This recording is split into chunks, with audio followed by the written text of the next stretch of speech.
नमस्कार, मेरा नाम सौरभ द्विवेदी है। ललन टॉप की एक और मास्टर क्लास में आपका स्वागत है। मास्टर क्लास ललन टॉप का वो कार्यक्रम है जहां पर हम अलग अलग विषयों के विद्वानों को अपने न्यूज़ रूम में आमंत्रित करते हैं और उस विषय पर अपने हिस्से के और आपके सवाल पूछते हैं।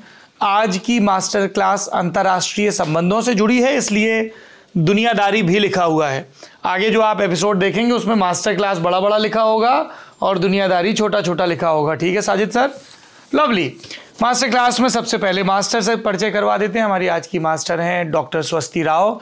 इन्होंने जवाहरलाल नेहरू विश्वविद्यालय से अंतर्राष्ट्रीय संबंध इंटरनेशनल रिलेशंस में एमए और एमफिल की पढ़ाई की और जापान की सुकुबा यूनिवर्सिटी से पीएचडी की पढ़ाई की है।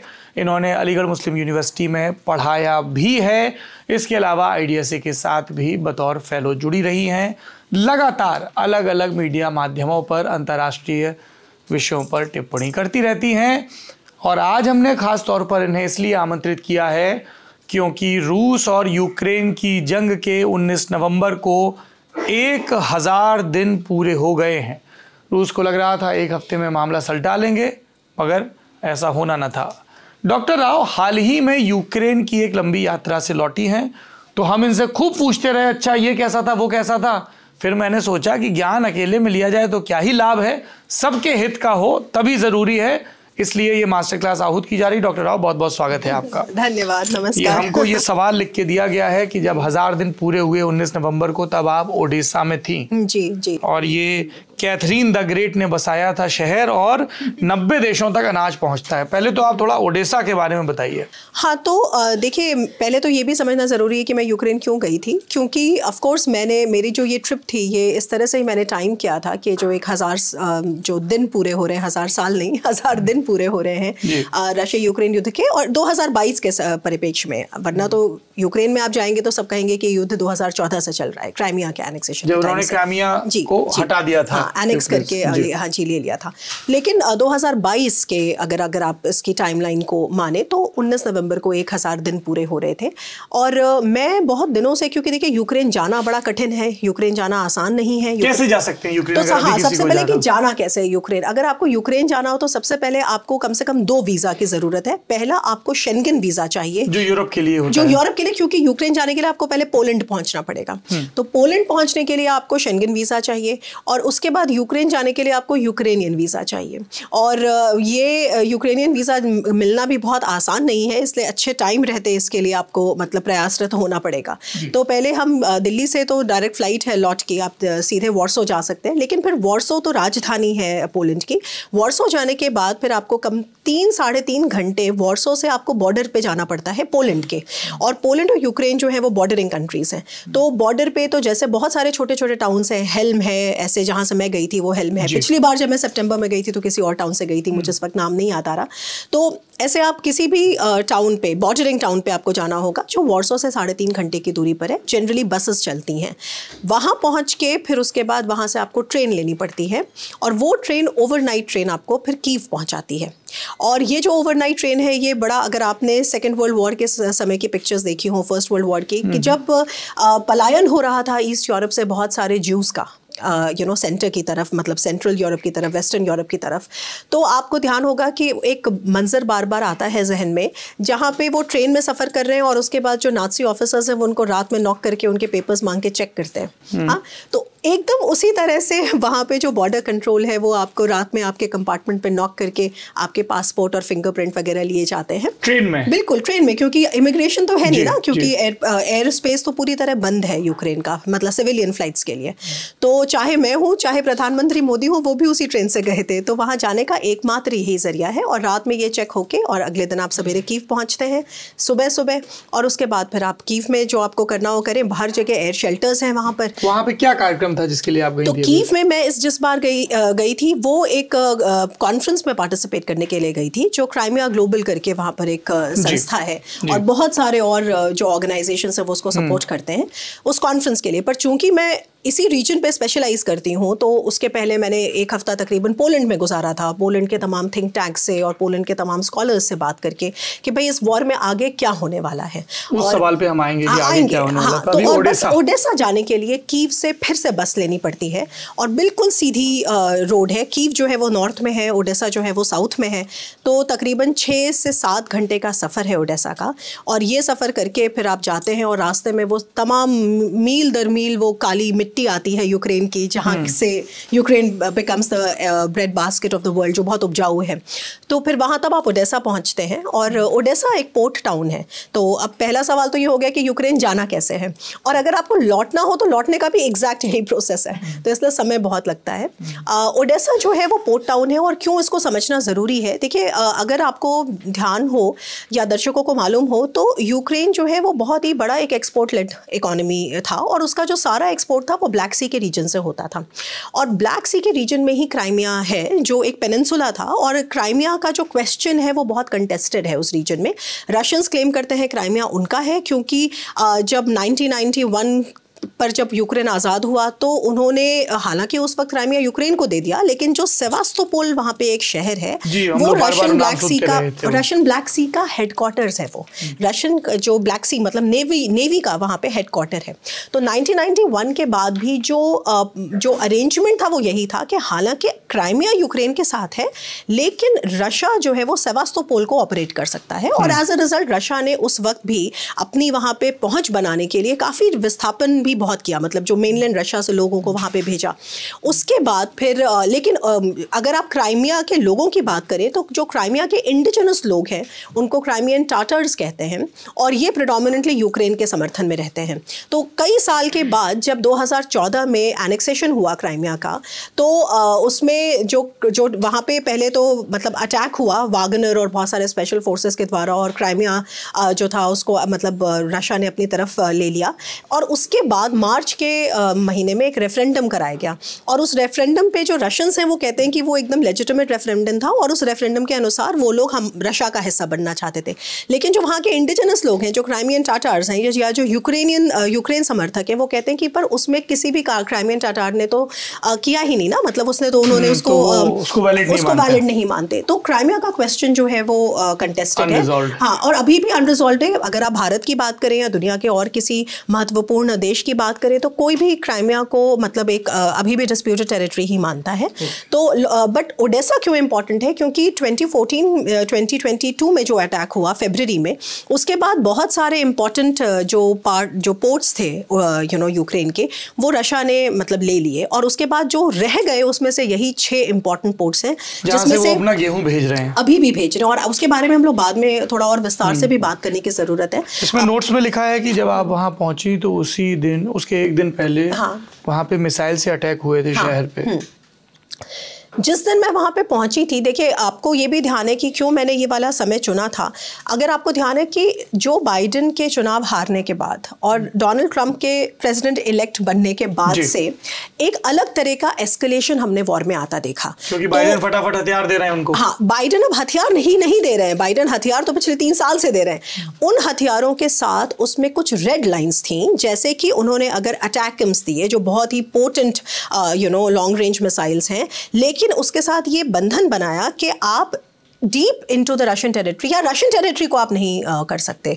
उसके जो आपकी टेरिटरी पे रशिया आ गया है वहां पे आप हमला कर सकते हो, लेकिन रशियन टेरिटरी रशियन सोवरेन ऐसा है वहां पे अटैक नहीं कर सकते। अब उसमें प्रॉब्लम ये होती है कि रशिया के जो अटैक्स होते हैं, और इसका भी बहुत अच्छा एक मतलब एक सिस्टम है जिसको समझना जरूरी है कि टेक्निकली प्रॉब्लम क्या है। देखिए बड़े हथियार आने का पॉइंट नहीं है, पॉइंट ये है कि हम उसको कब इस्तेमाल कर सकते हैं। अगर आपने हथियार दिया और पीछे से एक हाथ बांध दिया कि पर आप इसको इस्तेमाल नहीं कर सकते या केवल इतनी ही रेंज तक इस्तेमाल कर सकते हैं, तो कोई भी जिसके पास कॉमन सेंस है वो अपने जब लॉन्च करेगा मिसाइल अटैक्स को तो उस रेड लाइन के पीछे से करेगा। और एग्जैक्टली यही हो रहा था इतने दिनों से, जिसके लिए बार बार आप सुनते होंगे ज़ेलेंस्की कहते हैं कि lift the red lines, lift the red lines. तो एम्यूनेशन की कमी तो है ही यूक्रेन में बहुत बड़ी, पर उसके साथ साथ ये जो रेड लाइंस की, तो जो बाइडेन ने अभी हाल में क्या किया, जो इनका लेम डक पीरियड है, लेम डक पीरियड का मतलब जो ये पीरियड है कि जो अभी भी वो हालांकि प्रेसिडेंट है लेकिन बस 2 महीने ही और हैं। 20 जनवरी को 20 जनवरी करेक्ट, हाँ, तो 21 जनवरी 20 जनवरी से हस्ता का ससा वो हो जाएगा, ट्रांसफर हो जाएगा। और ये जो 2-3 महीने का पीरियड है इसको लेम डक पीरियड कहते हैं। लेम डक पीरियड में भी जो यूएस प्रेसिडेंट है वो यूएस प्रेसिडेंट ही होता है और इस तरह के सारे जो मतलब चेंजेस हैं, डिसीजंस हैं, वो ले सकता है। ये अलग बात है कि अभी जो प्रेसिडेंट इलेक्ट है जब वो प्रेसिडेंट बनेगा तो वो इनको ओवरटर्न भी कर सकता है, वो अलग बात है। तो ये एक बहुत बड़ा कारण था जिसके वजह से आपको एक वो होता दिखा है, मतलब एस्केलेशन जो है वो वॉर में आता हुआ दिखा। तस्वीरें हमारे साथ साझा हुई हैं, क्या कहानी है इनकी? अच्छा, तो ये एक बिल्कुल ही अलग मैं कहूँगी कि पार्ट है हमारे आज की चर्चा का, और अब चूंकि ये खुल गया है तो इसके बारे में ही पहले बात कर लेना उचित है। देखिए ये क्या है, मैं वहाँ पे इस बार मैं हर बार जैसे मैं जाती हूँ यूक्रेन तो हमेशा कोशिश रहती है ना कि भारतीय मूल के लोगों से मिलें कि भाई वहाँ पे जो भारतीय हैं उनकी क्या कहानी है ना। और ज्यादातर कौन से हैं जो मेडिकल की पढ़ाई करने गए? ज्यादातर जो मेडिकल स्टूडेंट्स हैं, और ये बात भी बहुत लोग नहीं जानते हैं कि जब वॉर शुरू हुई थी उस समय यूक्रेन में ज्यादा मेडिकल स्टूडेंट्स थे बनस्पत रशिया के। यूक्रेन में तकरीबन 22,000 मेडिकल स्टूडेंट्स थे इंडियन ओरिजिन के, इंडिया से, क्योंकि उनके लिए जो एडवाइजरी बनाई गई थी एमओडी के द्वारा, वो मेरी ही टीम के द्वारा बनाई गई थी MPIDSA में, और मैंने खुद उसको अपने हाथ से बैठ के हम लोगों ने पूरी टीम ने बनाया था कि अगर बॉम्ब का अटैक होगा तो क्या करेंगे, मिसाइल अटैक होगा तो क्या करेंगे, एयर शेल्टर में जाना होगा तो क्या करेंगे। तो वो मुझे इसलिए उनका नंबर मालूम है एग्जैक्टली। ये अलग बात है कि वॉर के बाद ऑफकोर्स बहुत सारे फिर वो स्टूडेंट्स वापस आए इंडिया, लेकिन जो कहानी किसी ने ट्रैक नहीं करी वो ये कि उसमें से कितने स्टूडेंट्स वापस गए यूक्रेन, तो अपनी पढ़ाई कंटिन्यू करने के लिए, और पढ़ाई भी कंटिन्यू करने के लिए। और एक तरह से मैं कहूंगी कि अगर जैसे इस बार मैं उनसे मिली तो उसमें एक उनका पॉलिटिकल सपोर्ट का भी जो स्वर था वो मेरे हिसाब से वो काफ़ी टैंजिबल था कि हाँ यूक्रेन में जाके मुझे अपनी पढ़ाई पूरी करनी है, बिल्कुल। और वहाँ पे जो कीव में जो मेडिकल कॉलेज है वहाँ पे जो इंटरनेशनल स्टूडेंट्स एसोसिएशन का हेड है वो भारतीय लड़का है, अनुराग कृष्णा, और बिहार का लड़का है। तो उससे मैंने पूछा कब से हो यहाँ, तो उसने बताया मैं 6 साल से यहाँ हूँ, बीच में चला गया फिर आए, क्यों वापस आए, तुम्हें डर नहीं लगता, इस तरह के जो अमूमन सवाल होते हैं। तो उसने कहा कि नहीं, डर किस बात का, कीव में कोई डर नहीं है, कीव बहुत सेफ है। और ये बात सच है कि अगर यूक्रेन में सबसे ज़्यादा कुछ सेफ है तो वो कीव ही है, क्योंकि कीव पूरी तरह से जो बहुत कम उनके पास एयर डिफेंसेस हैं, लेकिन सबसे ज़्यादा जो फोकस है वो कीव पर है। तो ये एक बात है, लेकिन इसके बारे में आना ज़रूरी है। ऑफ कोर्स अनुराग की भी एक अपनी मैं कहूँगी कि बहुत, उसने और भी अपने बहुत सारे पुराने जो दोस्त हैं उनको भी बोला कि तुम वापस आओ और पढ़ो। ये जो आप तस्वीरें देख रहे हैं वहाँ पर मैं 2 और इंडस्ट्रियलिस्ट से मिली जो एक्चुअली बहुत वेल नोन है, एक मिस्टर राजीव गुप्ता और एक मिस्टर देवेंद्र पराशर। तो इन लोगों से जब मैं मिली, और स्पेशली मिस्टर राजीव गुप्ता से मैं मिली, तो राजीव गुप्ता के घर पे उन्होंने वॉर टाइम आर्ट को क्यूरेट कर रखा है। ये हाँ, मैं अभी आपको एक एक बताती हूँ। तो जैसे कुछ तो इसमें इस तरह की बहुत बड़ी जैसे मिक्स्ड मीडिया और ऑयल ऑन कैनवस करके ये पेंटिंग्स हैं जो अलग अलग तरीके से, आई एम श्योर और भी होंगी इसमें कंपाइल्ड, जो अलग अलग तरीके से बता रही हैं कि जो कंटेम्प्रेरी यूक्रेनियन आर्टिस्ट हैं वो वॉर के कैसे दर्ज कर रहे हैं, उसमें लाइफ कैसे दर्ज कर रहे हैं, रेजिस्टेंस कैसे दर्ज कर रहे हैं। और मेरे हिसाब से मैंने उसमें बहुत शेड्स देखे, कैसे उनका विजुअल आर्ट जो है वो इस समय जा रहा है। तो इसमें से जैसे एक ये पेंटिंग्स हैं, ये बहुत इंपॉर्टेंट है। ये आपको पता है क्या, ये BM-21 ग्रैड जो रॉकेट लॉन्चर है उसकी मिसाइल जब छोड़ी जाती है तो उसका डेब्री है। तो ये जो डेब्री रशिया की तरफ से आता है, हाँ, उड़ा हुआ है, बिल्कुल। तो ये जो क्षत विक्षत आप देख रहे हैं, तो बेसिकली उनके पास एक बहुत बड़ा ऐसा स्टूडियो है जहां पे उन्होंने इस तरह का जंक, मिलिट्री जंक, उसको उन्होंने प्रिजर्व करके और उसको कलर करवाया है। और अगर आप इसे गौर से देखेंगे तो ये यूक्रेनियन जो डे टू डे लाइफ है उसके बारे में आपको छोटे छोटे आपको उसमें वो मिलेंगे। इस तरह के जो तस्वीरें हैं वो उन्होंने दिखाया है कि अगर कैसे गोला आ रहा है, कि यहाँ पे मिसाइल आ रही है, और कैसे देखिए, अगर आप ध्यान से देखें तो मतलब एक पिजन है, डव है, और डव कैसे वो भाग रहा है। इस तरह से उन्होंने तमाम ये canvas on oil, nuclear war के समय में उन्होंने बहुत सारे ऐसे वो परिकल्पनाएं करी हैं। ये जो सारा का सारा प्रॉब्लम है वहाँ पे करप्शन का, और करप्शन के साथ जो एड है वो लोगों तक नहीं पहुँच रही है, पैसे, हाँ, या अपना मुंह बंद रखो उसके लिए पैसे देना, रेजिस्टेंस, यूक्रेनियन रेजिस्टेंस, ऐसे करके बहुत स्टाइलाइज्ड, एब्स्ट्रैक्ट, बहुत सारे तरीके की मैंने वहाँ पे। और यहाँ पे तो ये इंपॉर्टेंट है, इस पर हम थोड़ा टाइम देंगे। ऐसे आर्ट देखिए, ये फिर वही है, ये मिलिट्री रेलिक है, मतलब जो मिलिट्री जंक का रेलिक है। This is a drone, by the way. Freedom is not an illusion. तो ये आजादी कोई छलावा नहीं है। हाँ, तो ये उन्होंने भी जैसे, और ये सब उनका अपना जो एक ऑफिस का स्पेस है सबर्ब में है कीव के, तकरीबन 40 मिनट लगते हैं। उस दिन बहुत बर्फ पड़ रही थी, तो वहां पे अगर आप इसे गौर से देखें तो ये सारा इसको वापस हिस्से उसके जोड़ के उसके बाद उसको पेंट करा के, तो मुझे लगा कि ये यूक्रेन का ड्रोन है या रूस का ड्रोन? नहीं, ये रूस का ड्रोन है जो यूक्रेन में जिसको मार गिराया है, जिसके देखिए तभी आपको यहाँ से, ये इंटरनली इसके वो गोले बारूद नहीं है इसके अंदर कुछ, but these are all the open, जिसको जो शेल्स हैं, केसिंग्स हैं। इसी तरह से देखिए ये जो शेल्स जो फायर की जाती हैं, मिसाइल शेल्स, उनकी जो केसिंग्स हैं, हाँ, और वो बाकायदा मिलिट्री गियर में है। तो ऐसे ये जो है ये एक लैंडमाइन केसिंग है, ये लैंडमाइन जहाँ पे, तो इसको भी अंदर से मतलब हटा के, और अगर आप इसको ऊपर से देखेंगे, और भी मेरे पास फोटोग्राफ्स हैं, तो जिसमें यही है एक तरह से ड्रोन अटैक का मंजर है, और कैसे एक बड़ा भयावह सा वो उन्होंने चित्रण किया है। तो इस तरह से आपको वहाँ पे देखिए, यहाँ पे ये रॉकेट के रेमिनेंस हैं, तो ऐसे बहुत बड़ा एक एरिया में उन्होंने उसको अलग अलग तरह से लगाया है। ये तो ऑफकोर्स वो है ही उनकी आर्ट, जिसके बारे में मैं बात कर रही थी।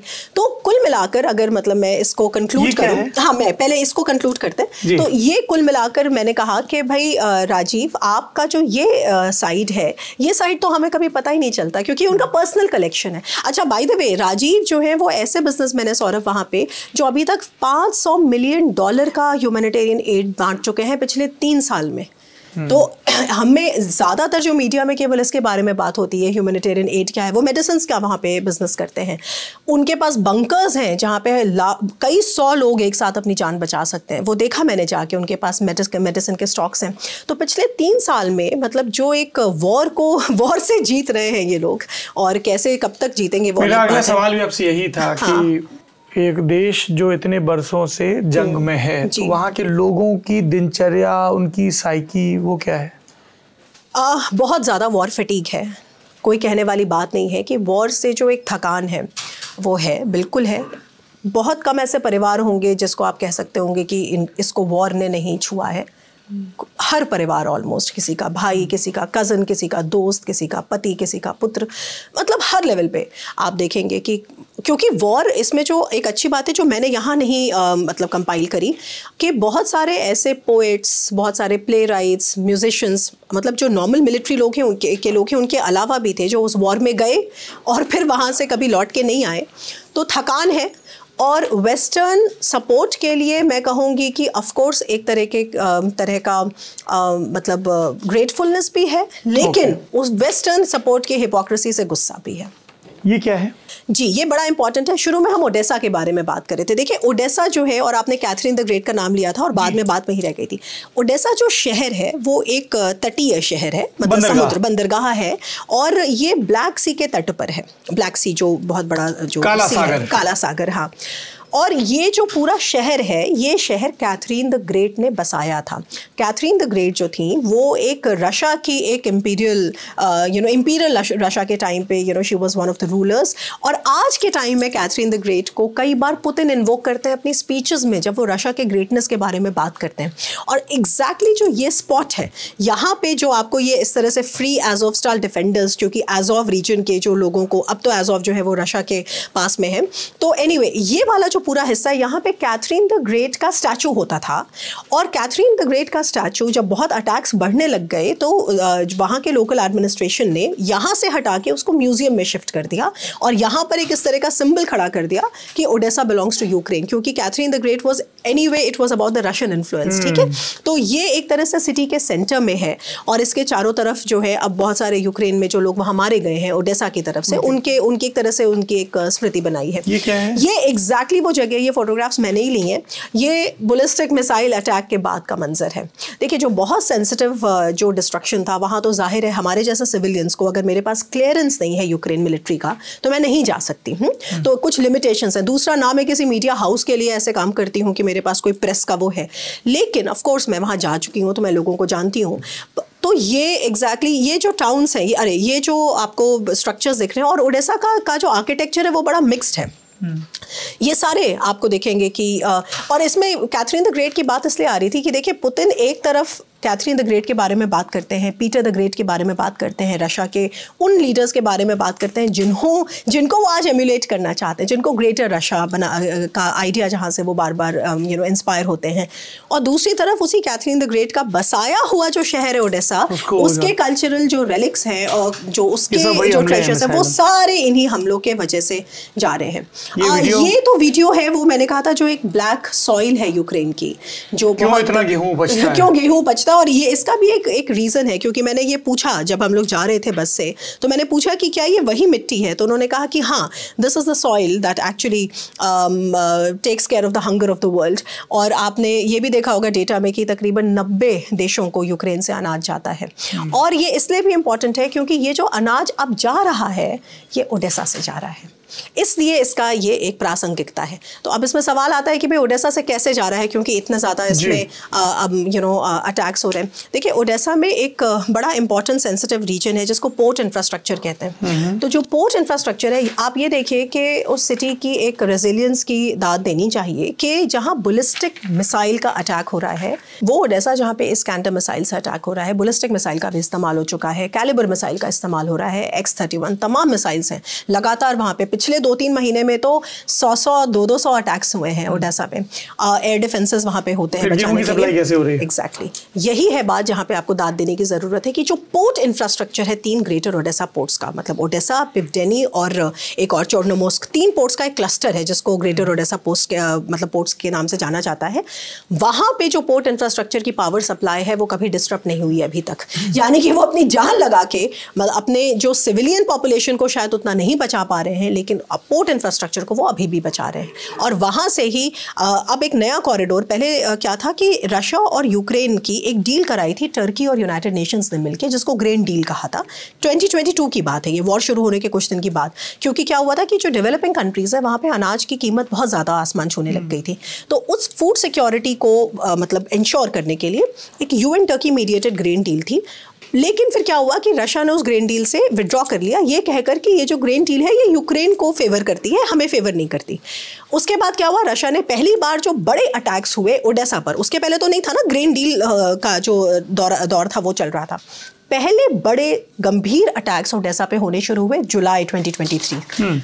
उस समय फिर एक्सपोर्ट्स कम हो गए, लेकिन फिर उसके बाद यूक्रेन ने वो एक्सपोर्ट्स रिबाउंड किए और एक नया कॉरिडोर बनाया, थोड़ा सा मतलब जो नेटो टेरिटरी है उसके पास से। और तब से लेकर, यानी कि तकरीबन सितंबर 2023 से लेकर 2024 नवंबर के बीच में 80-85 मिलियन टन अनाज वहाँ से जा चुका है।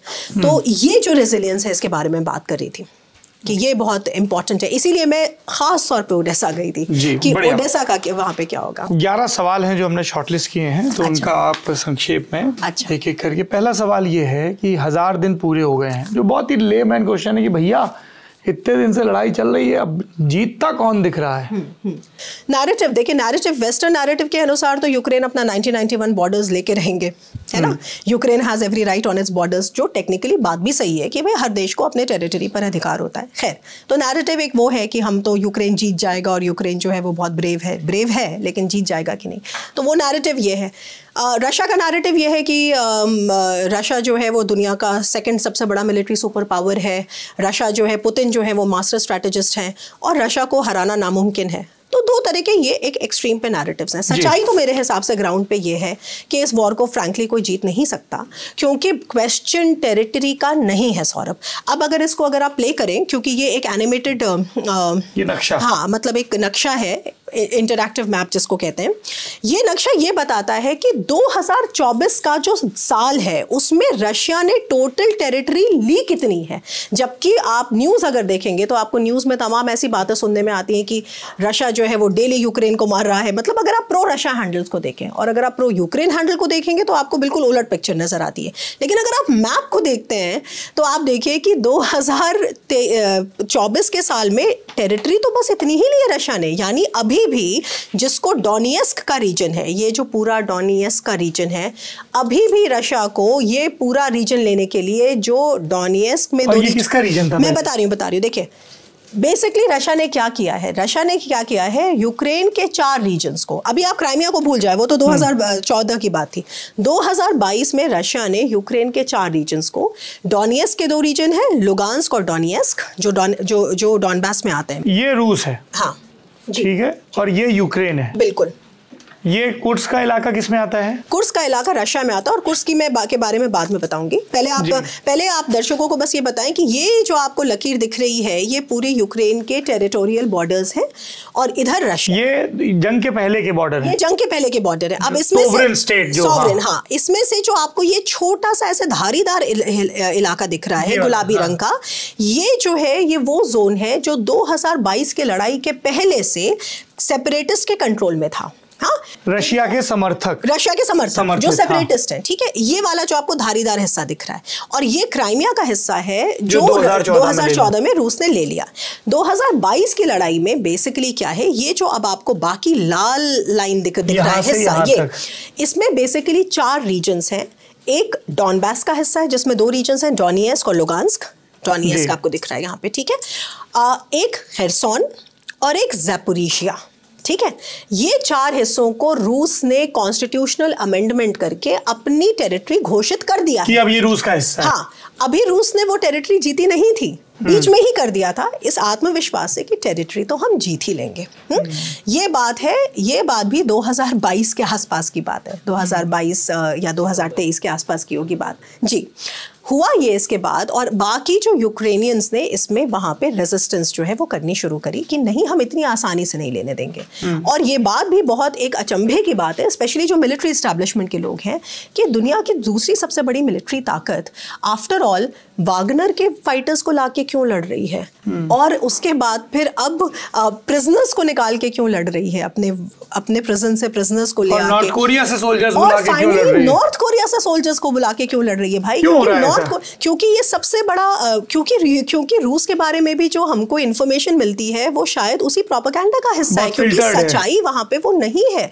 नॉर्थ कोरिया से सोल्जर्स मंगाने, मतलब 10,000 सोल्जर्स, 1-2 नहीं, 10,000 सोल्जर्स। अभी तक तो नॉर्थ कोरिया से वेपन्स आ रहे थे, ईरान से शायद ड्रोन्स आ रहे थे, है ना, नॉर्थ कोरिया से मिसाइल्स आ रही थी, एमिनेशन आ रहे थे, तब तक तो बात समझ में आती है। क्योंकि कोई भी प्रोट्रैक्टेड वॉर, मतलब लंबी चलने वाली war, basically military industrial complex की वॉर होती है, कि आप कितनी तेजी से एमिनेशन बना सकते हैं, कितनी तेजी से बम बना सकते हैं, तो बात यहाँ पे ये आती है। और अभी भी रशिया ने वहाँ पे मोबिलाइजेशन शुरू नहीं किया है, पुतिन ने रशिया में अभी भी कॉन्ट्रैक्चुअल वर्कर्स आते हैं, 30,000 कॉन्ट्रैक्चुअल वर्कर्स को रशिया की मिलिट्री हर महीने जो है वो रिक्रूट करती है। कि अगर हम डोमेस्टिक से रिक्रूट करेंगे तो फिर पॉपुलर अपराइजिंग हो जाएगी। एब्सोल्युटली, वो बहुत सेंसिटिव इशू है वहाँ पर, ठीक है, क्योंकि वहाँ पर वो जो नैरेटिव प्रेजेंट किया गया था, वो नैरेटिव सच नहीं है ना, इतनी आसान अगर किया गया था कि एक हफ्ते में कब्जा लेंगे, क्योंकि रूस ने इसके पहले की सारी लड़ाइयां 4 और 5 दिन में ही जीती हैं इस रीजन में। आपको यहाँ पे ये यूक्रेन का रीजन दिख रहा है, क्राइमिया वाज अबाउट 7 days,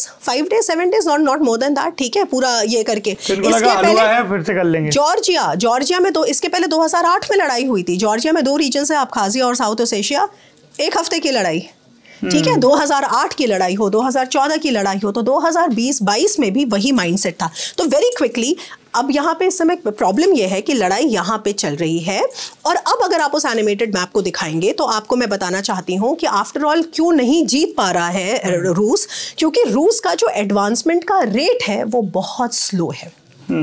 और अब अगर आप इसको देखते हैं तो आपको पता चलेगा कि सिर्फ 2024 में रूस ने केवल इतनी ही टेरिटरी ली है। ये जो ये कलर आता जा रहा है, ये कलर आपको दिख रहा है ना, ये जो इंटरैक्टिव मैप में दिख रहा है। और अभी भी अगर उनको पूरा का पूरा जो डोनेस्क लेना है तो उनको पोक्रोवोस्क लेना पड़ेगा, यारचासिव लेना पड़ेगा, जहां पे बॉम्बिंग तो ये कर रहे हैं लेकिन उसको भी जीत नहीं पा रहे। अब इसका दूसरा सवाल ये बनता है, तो अभी नहीं तो कभी तो जीत ही लेंगे। हाँ, ये बात सच है कि अभी नहीं, अगर ऐसे ही चलता रहा तो शायद 2 साल या 3 साल में और भी जीत लें, लेकिन ये तो कोई युद्ध लड़ने का तरीका नहीं हुआ ना कि 3 साल में आप एक शहर जीत रहे हैं, फिर 6 महीने में आप एक गांव जीत रहे हैं। देखिए, आपको ये इससे पता चल रहा है। और ये जो जियोलोकेटेड फुटेज है, आज की जो बैटल फील्ड्स है सौरभ, वो बिल्कुल ट्रांसपेरेंट बैटल फील्ड्स होते हैं। जो वहां हो रहा है वो ऊपर से आपको सब सैटेलाइट्स में दिख रहा है और ड्रोन्स में दिख रहा है।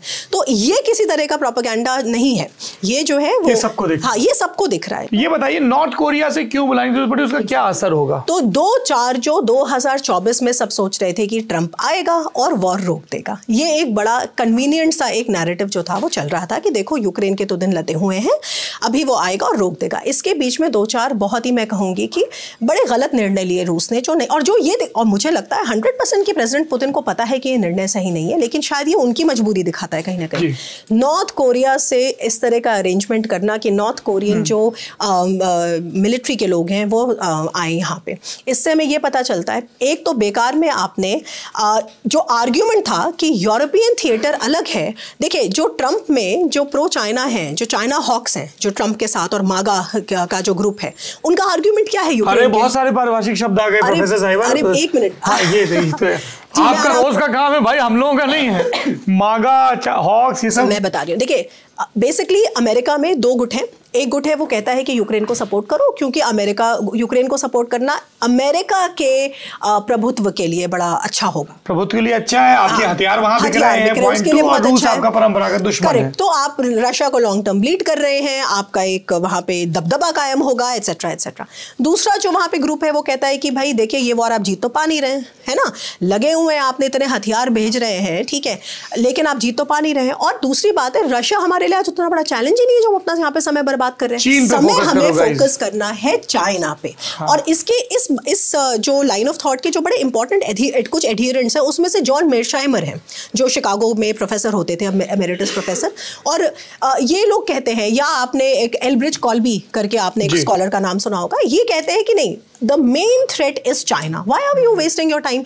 यूरोप की जो सुरक्षा है वो यूरोपियंस का सरदर्द है, ठीक है। वो चाहते हैं कि हम उनकी सुरक्षा का बीड़ा उठाएं और वो जो है वो चाइना से ट्रेड करते रहें, जैसे जर्मनी कर रहा है। तो ये नहीं चलेगा। तो ये 2 एक्सट्रीम व्यूज हैं।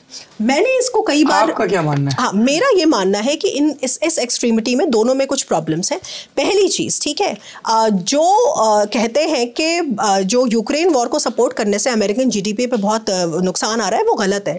आंकड़ों के अनुसार अभी तक अमेरिका ने अपने जीडीपी का 0.35% ही केवल यूक्रेन को एज एड भेजा है। $176 बिलियन जो मिलिट्री एड है, अभी बाकी एड की तो मैं बात ही नहीं कर रही हूँ, ठीक। और इस मिलिट्री एड का सबसे बड़ा हिस्सा जो है वो लौट कर आता है मिलिट्री इंडस्ट्रियल कॉम्प्लेक्स अमेरिका को, ठीक।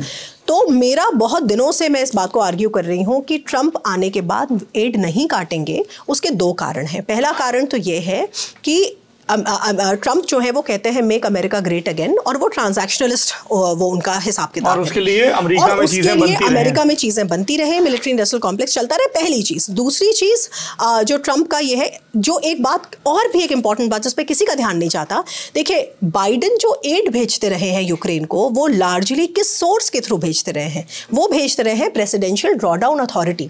एक इंस्ट्रूमेंट होता है जिससे प्रेसिडेंट जो है वो एड भेज सकता है, और कुछ मतलब मिलिट्री फाइनेंसिंग के भी इंस्ट्रूमेंट्स हैं।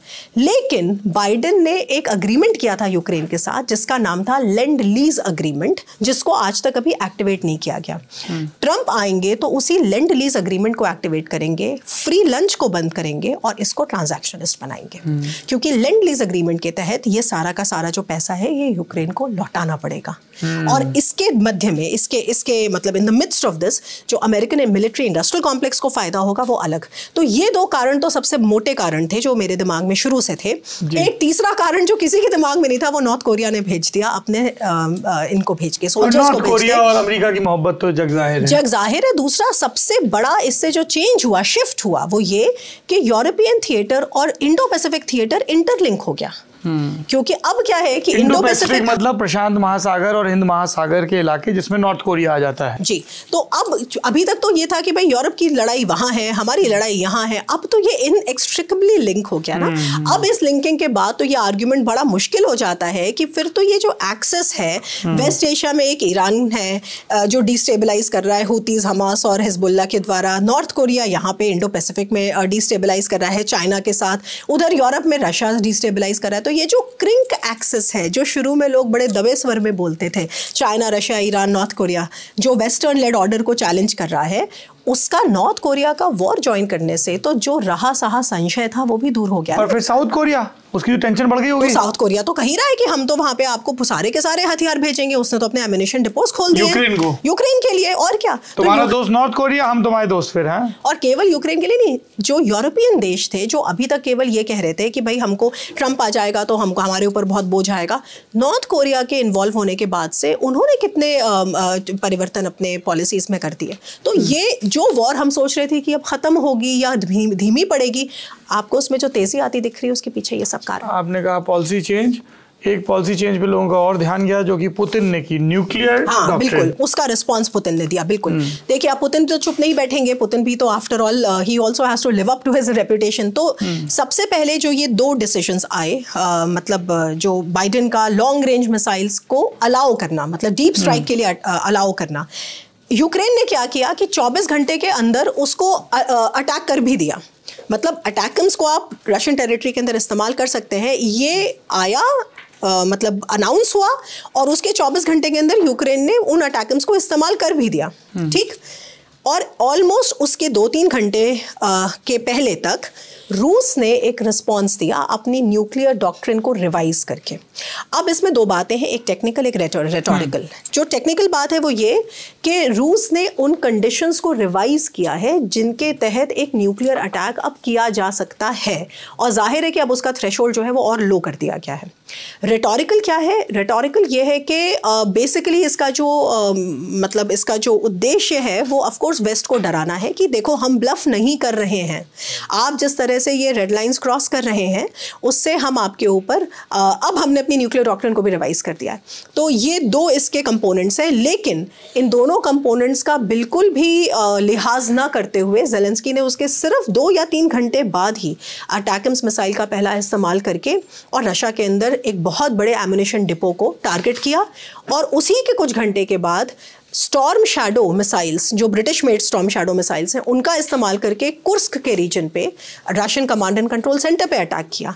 और फिर रशिया ने इसका जवाब दिया, पहली बार इतिहास में एक ICBM सरीखी मिसाइल का इस्तेमाल करके यूक्रेन के ऊपर नीप्रो शहर। पर ये बताइए, जैसे बार-बार बात हो रही है कि ये सेकंड मिलिट्री पावर है, वो यूक्रेन ने आके जो इतने साल से जंग लड़ रहा है, कुर्स्क पर कब्जा कर लिया, तो रूस क्यों नहीं वापस ले पा रहा है? बिल्कुल, ये भी एक बहुत बड़ा गेम चेंजर था, क्योंकि कुर्स्क की रीजन है, बॉर्डरिंग का रीजन है। अगर आपने मैप देखा हो तो कुर्स्क का, तो बेसिकली कुर्स्क का ये रीजन है, कुर्स्क रशिया के अंदर है, आपको दिख रहा है। और ये सबसे बड़ा मैं कहूंगी जो ब्लो है फ्रैंकली रशिया की रेपुटेशन पे, वो हाँ देखिए, यहाँ तो जो लड़ाई चल रही थी वो चली रही थी। अभी तक क्या था, अभी तक बॉल जो थी वो पूरी तरह यूक्रेन के कोर्ट में थी ना, क्योंकि रशिया ने इन्वेड किया था। रशिया कह रहा था कि तुम अगर हमारी बात नहीं मानोगे तो हम तुम्हारे वो टेरिटरीज ले लेंगे और तुम्हारे ऊपर अटैक करेंगे। यही चल रहा था ना, मतलब एक तरह से इंटरनेशनल अग्रेशन की, भाई बहुत ऐसे। अगस्त 2024 के टाइम पे यूक्रेन ने इस सिचुएशन को थोड़ा चेंज किया और पहली बार सेकेंड वर्ल्ड वॉर के बाद रशियन टेरिटरी को इन्वेड किया कुर्स्क रीजन में। ठीक, और ये कुर्स्क रीजन में एक ऑपरेशन था, सक्सेसफुली किया, और यहाँ पे वो अंदर चले गए। 600-700 स्क्वायर किलोमीटर की टेरिटरी, बाद में वो बढ़ा के तकरीबन 1000 स्क्वायर किलोमीटर की टेरिटरी जो थे उन्होंने रशिया की होल्ड कर ली। अगस्त के बाद इस समय क्या चल रहा है, इस समय नवंबर ख़त्म हो रहा है और रशिया जो है वो बहुत ही धीरे धीरे ही अपने पुरानी टेरिटरी को ले पा रहा है। अभी भी उनको पूरा कुर्स्क लेने में समय लगेगा। तो इससे देखिए बात क्या समझ में आती है, Kursk operation is not a military operation, है ना। ये इतनी बड़ी जो टेरिटरी है रशिया की, उसमें एक छोटे से कुर्स्क को लेने से क्या समझ में आता है? कुछ समझ, इससे ये समझ में आता है कि यूक्रेन जैसा देश जो पिछले 3 साल से ब्लीड हो रहा है, लड़ रहा है, जिसके पास लोग भी नहीं है, आउटगन्ड भी है, आउटमैन्ड भी है, और रशिया जो है जिसके मिलिट्री इंडस्ट्रियल कॉम्प्लेक्स बड़ी तेजी से काम कर रहा है, और पुतिन एक बहुत ही स्ट्रॉन्ग लीडर है और अपनी इकोनॉमी को भी वो बड़ा अफलोट रखे हुए हैं, पर उसके बावजूद एक कुर्स्क इन्वेजन को वो रिपेल नहीं कर पा रहे हैं। क्योंकि एक सुपर पावर से तो यही उम्मीद होती है कि अगर ऐसा कुछ हो तो 1 दिन 2 दिन 3 दिन में उनको बाहर खदेड़े। तो ये भी एक बहुत बड़ा, मैं कहूँगी कि एक तरह का स्टिग्मा है जो मेरे बाद में रशिया उसको जीतेगा, ऐसा मुझे लगता है। कुर्स्क को लेने में कोई बहुत बड़ी बाधा नहीं होनी चाहिए अभी नहीं। जी, बाइडेन जा रहे हैं, ट्रंप आ रहे हैं। ट्रंप के आते ही ट्रंप और पुतिन की दोस्ती पर भी बातें होने लगती हैं। जी जी, दोनों सच में दोस्त हैं। कई जगहों पे खबर आई कि उन्होंने, जब ट्रंप पार में नहीं थे तब भी फ़ोन पे बात होती थी। किसी ने कहा उन्होंने कोविड की पर्सनल टेस्टिंग किट भेजी थी। अच्छा, उनका बयान भी आया था कि इन पे गोली चली पर कितने बहादुर आदमी हैं, रैली में घबराए नहीं। तो इनकी personal equation and how will it work? एक शब्द में मैं समझाऊंगी, दोनों अल्फा मेल हैं और दोनों के अंदर कमियां भी और खूबियां भी अल्फा मेल वाली हैं। और इसीलिए जब 2 कमरे में एक अल्फा मेल होंगे तो नेगोशिएशन उतना आसान नहीं होगा जितना हम यहाँ बैठ के सोच रहे हैं। अब तो ये तो हो गई एक ऊपर वाली बात की है, मतलब एक बॉटम लाइन। देखिए इशू क्या है कि हाँ, ट्रम्प अगर आप देखें, जो ट्रम्प 1 का दौर था, जब पहले ट्रम्प 2016 में आए थे, उस समय रशिया का ये रुख नहीं था, है ना। उस समय जो सारा प्रॉब्लम था वो चाइना को लेकर था, क्योंकि चाइना का वुल्फ वॉरियरिज्म, शी जिनपिंग के आने के बाद से जो उनकी नेवी का मॉडर्नाइजेशन, मिलिट्री कैपेबिलिटीज़ जो बढ़ाना, वो वहाँ चल रहा था। 2019 में आपने देखा कि कैसे हांगकांग का स्टेटस चेंज कर दिया चाइना ने। 2020 में गलवान हो गया, तो एनीवे मैं ये बताना चाह रही हूँ कि जो ट्रम्प 1 का दौर था उस समय दुनिया फ़र्क थी ना, उस समय कोविड ही आया था, बहुत सारी चीज़ें उस समय शुरू में नहीं आई थी। तो ट्रम्प का जो फोकस था, इसीलिए आप देखेंगे कि उस समय वो यूरोपियंस को डांटते रहते थे कि हम तुम्हारा क्यों उठाएं सिक्योरिटी असिस्टेंस का बीड़ा वगैरह वगैरह। 2024 में जो ट्रम्प आए हैं तो दुनिया में काफ़ी कुछ बदलाव भी है। और बिल्कुल ये एक इलेक्शन रेटोरिकल स्टेटमेंट है कि मैं आते ही 24 घंटे में वॉर रुकवा दूंगा, ऐसा कोई प्लान नहीं है मेरी नज़र में। लॉजिकली स्पीकिंग कोई प्लान नहीं है, क्योंकि देखिए मैंने आपसे बताया तो क्वेश्चन टेरिटरी का नहीं है, क्वेश्चन उस पर्टिकुलर छोटे से बैंड का नहीं है कि वो रूस के उसमें है या वो यूक्रेन के समय। ये बात यूक्रेनियंस को भी समझ में आती है कि क्वेश्चन टेरिटरी का नहीं है, इसीलिए तो यूक्रेनियंस जो है वो वहां से पीछे होते जा रहे हैं। ठीक है, क्वेश्चन है पॉलिटिकल न्यूट्रलिटी का। हाँ, तो जब डोनाल्ड ट्रंप आएंगे और इस बात का अंदाज़ा कि यूक्रेन के लिए उनकी नीतियां क्या होने वाली हैं, ये कैसे पता चलता है? सेक्रेटरी ऑफ स्टेट कौन बना, नेशनल सिक्योरिटी एडवाइजर कौन बना, special envoy to Russia and Ukraine कौन बना, और ये 3 की असाइनमेंट्स जिनके पास हैं वो सारे के सारे प्रो यूक्रेनियंस हैं। ठीक है, इससे कौन है एंटी यूक्रेनियंस उनके कैंप में सबसे ज़्यादा? JD वांस सबसे बड़े, जिनको बड़े बड़े स्टेटमेंट्स आ रहे हैं, उपराष्ट्रपति। लेकिन आप देखें कि उपराष्ट्रपति क्या कर पाएंगे जब अगर वो आएंगे, वो एक अलग चीज़ है। ठीक है, वो हम भी देखेंगे कि हाउ इट प्लेज आउट। लेकिन चाहे माइक वॉल्ट्स हो जो नेशनल सिक्योरिटी एडवाइज़र है, मार्को रूबियो हो जो सेक्रेटरी ऑफ स्टेट हैं, या कीथ केलॉग हैं जो अभी कल जो उन्होंने अनाउंस हुआ कि he will be the special envoy to Russia and Ukraine, everybody is pro Ukraine. So मेरी नज़र में, मेरे असेसमेंट के अनुसार ट्रम्प के पास अभी कोई फिलहाल रेडी टू ईट मैगी नहीं है कि आएंगे और वॉर रुकवा देंगे। ये उनको भी समझ में आता है कि वॉर रुकवाने का मतलब सीज फायर नहीं है, क्योंकि सीज फायर में सीज फायर से किसको क्या मिल रहा है? He is known to be a negotiator, और कोई भी जब नेगोशिएशन या एग्रीमेंट होता है सौरभ, तो उसमें गिव एंड टेक होता है। तो टेरिटरी अगर रशिया को चाहिए तो न्यूट्रलिटी के क्वेश्चन पे अपने को थोड़ा सा लूज करना पड़ेगा, और अगर नहीं चाहिए तो फिर टेरिटरी छोड़ो। ये वाली जो चीज़ है, तो मुझे इंडिया याद आ रहा है, क्योंकि हमारे रूस से भी रिश्ते हैं, पुरानी दोस्ती है, और हम हर जगह प्रो पीस, प्रो डेमोक्रेसी ये सब भी हैं। तो हमने G20 हुआ था सितंबर 2023 में, तब हमने देखा कि पुतिन भी नहीं आए और यूक्रेन भी नहीं बुलाया गया, है ना। भारत का स्टैंड कहाँ है? प्रधानमंत्री रूस भी हो आए हैं, और अब खबरें चल रही हैं कि पुतिन भी आने वाले दिसंबर में। जी। तो संक्षेप में भारत की बात करेंगे, क्योंकि कुछ बस भारत का जो स्टैंड है वो न्यूट्रल है, ठीक है, और उस न्यूट्रलिटी के पीछे कुछ कारण है जो कि अब हम लोग कई बार, जिसके बाद 3 साल से एक ही बात कर रहे हैं, तो इसमें कंफ्यूजन नहीं है। गेहूं भी चाहिए, तेल भी चाहिए, और प्रैग्मेटिक अप्रोच भी चाहिए। हाँ, और उसके बाद कहीं ना कहीं क्रेडिट भी चाहिए, है ना भाई। देखिए मोदी जी को तो क्रेडिट भी चाहिए, है ना। तो अल्टीमेटली मैं इसमें कहीं पे ये कहूंगी कि इस समय भारत का कोई ऐसा रोल नहीं है वॉर में, क्योंकि इस समय वॉर को रुकवाने की स्थिति में अगर कोई है तो वो डोनाल्ड ट्रंप है, और डोनाल्ड ट्रंप की क्या मतलब किस तरह से वो प्ले आउट करेगा वो। भारत की जहाँ तक बात आती है, अभी जब प्राइम मिनिस्टर गए थे वहाँ पे, और उसके बाद से मुझे लगता है जो ज़्यादा सही सवाल है पूछने वाले वो ये होने चाहिए कि भारत का मायने क्या है एक्टिव न्यूट्रलिटी से। जब भारत कहता है, जयशंकर कहते हैं कि इनोवेटिव सोल्यूशन होने चाहिए, तो इनोवेटिव सोल्यूशंस में हम क्या कर रहे हैं? हम मैसेजिंग रिले कर रहे हैं, या हम ग्लोबल साउथ कंट्रीज़ का हम कोई ऐसा डिप्लोमेटिक ग्रुप बना रहे हैं? तो मुझे ऐसा अभी कोई ऑन द ग्राउंड कोई टैंजिबल डेवलपमेंट नहीं दिखता। हाँ, लेकिन ये ज़रूर मैं कहती हूँ कि चूंकि भारत ने पिछले 3 साल में अपनी नीति को बड़े ही एक मतलब कठिन तरीके से, लेकिन वो बैलेंसिंग करी है, तो इंडिया की हित वाली नीति। हाँ, तो व्हेनेवर टाइम इज राइट, ठीक है, तो हम देखेंगे कि इंडिया अगर मीडिएशन की ज़रूरत पड़ेगी, बातचीत करने की ज़रूरत पड़ेगी, तो भारत उसके लिए मोस्ट आइडियल कैंडिडेट है। और ये बात वहाँ पे मैंने ज़ेलेंस्की से भी पूछी है, और वहाँ पे और भी आपने ज़ेलेंस्की से बात बात की? क्योंकि बिल्कुल जब आखिरी दिन जो मेरा कीव में था, उस दिन थर्ड ग्रेन समिट थी, और वो जो थर्ड ग्रेन समिट थी उसमें बाकायदा वो यूक्रेन के गवर्नमेंट के द्वारा थी, और जिस प्लेटफॉर्म में मैं गई थी वहाँ के थ्रू भी मैं उसमें सहभागिता मेरी थी, और ज़ेलेंस्की बाकायदा वहाँ पे बैठे थे और ज़ेलेंस्की जवाब दे रहे थे। तो क्या कहा उन्होंने? नहीं तो उनका तो भाई देखिए, ऐसे में तो बहुत समय कम होता है, तो उस समय तो वो बस इतना ही बोलेंगे कि भारत से हमारी मतलब India can play a huge role in mediation etcetera. लेकिन और जो उनके तमाम ऑफिस के लोग हैं, हाँ, जो वहाँ पे जो डिफेंस में हैं, और वो उनका सबका जो इमेज है भारत को लेके, और ये मैं कहूँगी कि इसमें भारत की तारीफ की जानी चाहिए, क्योंकि शुरू में ये था कि अरे आप रूस से तेल खरीद रहे हैं और आप ब्लड ऑयल खरीद रहे हैं, ऐसा करके एडजेक्टिव इस्तेमाल होता था। बाद में पता चला कि वही जो तेल है वो फिर वापस हम यूरोप को ही तो बेच रहे हैं। हाँ। तो इसलिए guys we are helping you, be grateful. हाँ, तो कहने का मतलब कि अब वो नैरेटिव जो है वो थोड़ा सा परिपक्व हुआ है, क्योंकि मैंने हमेशा ये कहा है कि जैसे आप ये सोचते हैं कि हम आपके सिक्योरिटी कंसिडरेशन को समझें, आपको भी ये समझना बहुत जरूरी है कि हमारे संदर्भ कहाँ, मतलब हमारे निर्णयों का संदर्भ क्या है। तो लॉन्ग स्टोरी शॉर्ट, भारत कोशिश करेगा कि न्यूट्रल ही रहे, लेकिन अगर ये जो यूरोपियन थिएटर और इंडो पैसिफिक थिएटर में जो ये प्रगाढ़ता है अगर बढ़ती है नॉर्थ कोरियंस के जाने के बाद, अगर जो इंडो पैसिफिक कंट्रीज़ हैं फिर वो अपना रुख जो है वो और एग्रेसिव करते हैं, तो ये भारत के लिए भी मुश्किल इसमें धीरे धीरे आती है। हालांकि हम न्यूट्रल रहने की पूरी कोशिश करेंगे। अब हम अपने साथियों के सवाल लेंगे। हेलो मैम, आप अपनी यूक्रेन यात्रा पर आप यूक्रेन के लोगों से भी जाहिर सी बात मिली होंगी, तो वो इस जंग के बारे में क्या सोचते हैं? क्योंकि ज़ेलेंस्की का जो प्लान है कि जिन ज़मीनों को रूस ने कब्जा किया है वो उनको वापस मिले तब इस युद्ध का अंत हो, लेकिन ट्रंप ने ऐसे अंदेशे दिए हैं कि ट्रंप के आने के बाद जब समझौता होगा तो ये मुमकिन है कि ऐसा अंत हो वॉर का जहाँ पर रूस और यूक्रेन को वो ज़मीनें वापस न मिलें।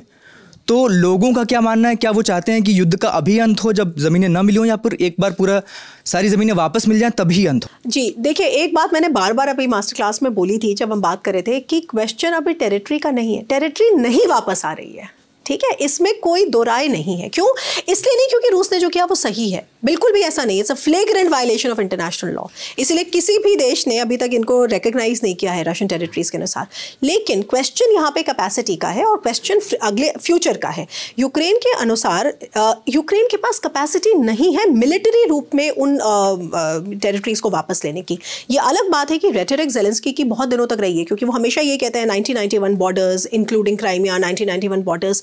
लेकिन ये बात सबको समझ में आती है कि मिलिट्री कैपेसिटी इस वॉर को लड़ने की, वॉर लड़ सकते हैं, उन टेरिटरीज को वापस नहीं ले सकते, क्योंकि उसके लिए आपको जितने लोग चाहिए लड़ने के लिए यूक्रेन में नहीं है। उसके लिए जो मिलिट्री इंडस्ट्रियल कॉम्प्लेक्स की आपको रेडीनेस चाहिए वो नहीं है, इसलिए टेरिटरी नहीं आएगी वापस। क्वेश्चन होगा न्यूट्रलिटी का, कि यूक्रेन को गारंटी चाहिए कि रूस जो है दोबारा हमारी कोई टेरिटरी नहीं हथियाएगा, और यही गारंटी ईस्ट यूरोप के संदर्भ में या यूरोप के संदर्भ में ये गारंटी किसी रूस और यूक्रेन के बीच में किसी सिग्नेचर से नहीं आएगी, क्योंकि अगर केवल किसी कागज़ की बात होती तो 1991 में, 1994 बुडापेस्ट मेमोरेंडम में और 1997 में ये ट्रीटीज की गई हैं जिसमें रूस ने गारंटी दिया है यूक्रेन को कि आपके बॉर्डर्स को हम टच नहीं करेंगे, और इसी एवज में यूक्रेन ने अपने न्यूक्लियर वेपन्स भी लौटाए थे।